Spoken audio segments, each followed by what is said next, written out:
Welcome back, guys. Today I have a deck tech teaser trailer for you and what I'm going to be working on in the next 2 weeks and what decks I plan on showcasing during this next couple weeks. So first off, I want to jump right into it and what I'm going to be doing. I'm going to be doing a Mary Weatherlight Duelist deck. This is going to be a Voltron Aura deck.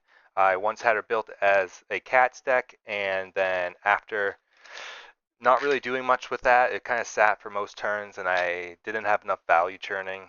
Even though it wasn't like weak, it just wasn't strong enough. So I ended up taking it apart, and then it sat in my collection for honestly months. And now that time has come on, I've decided that it's time to rebuild her, and I've chosen auras. And I got to play test it a few times yesterday on Spell Table, and then a couple times in paper today, and it definitely churns out value. It is a huge value engine. Miri is extremely strong. She's really hard to kill and remove in conventional ways, and she hits like a freight train. So that's going to be actually really fun to talk about and go into how that works and abusing her ability with the Aura Voltron mechanic.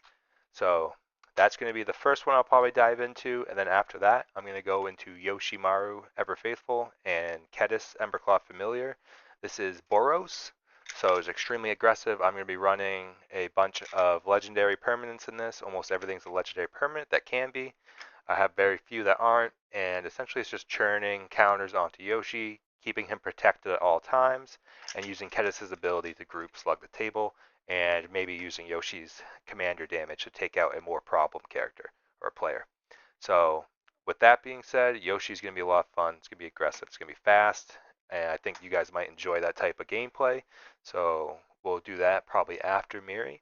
And then for my third and final one, this is probably the one I'm most excited to get into because it's the most complicated, and that's going to be Ganak's Astral Hunter and Feywild Visitor.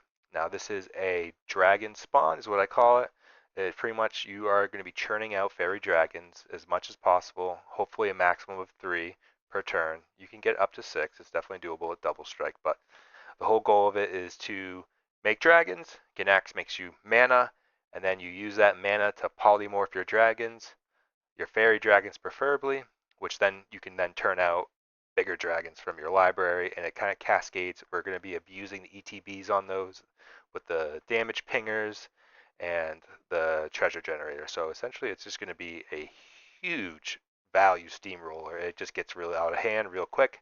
I actually played it earlier and it had a wild turn in which I became the threat very quickly. So I definitely want to talk about that one last because it's going to be the most extensive because it's going to be a lot of trigger maintenance and rulings that will be a little bit more complicated than say the other two. So I definitely want to spend some private time on that. Other than that, though, that's all I have for these teasers. This is just to kind of get a little hype and what you guys can expect out of me for the next couple weeks. I'm taking a quick bench on my 5-color video because I actually tore apart my Catilda deck, mono white deck, to build Miri.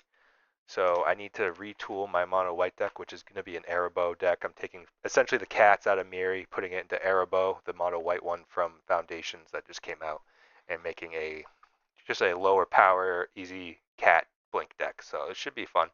But that's why I'm holding off on that 5-color video because I feel like I need to have a mono white deck in order to make that effectively. And then other than that, I just want to say thank you for anyone who's supported me this last week and subscribed or liked or commented on any of my videos. It really validates me and what I'm trying to do here, so I really appreciate that. And once again, thank you. Other than that, I'm going to keep plugging away at the shorts, keep plugging away at everything else, and hopefully be getting more content out about rulings, politics, and threat assessment. So we will be getting into a lot of topics, and I look forward to getting into those with you. So if you haven't already, please subscribe, like this video. This is a small one. It's mostly for people who are keeping up to date on me. Other than that, thank you. Take care. Enjoy your week.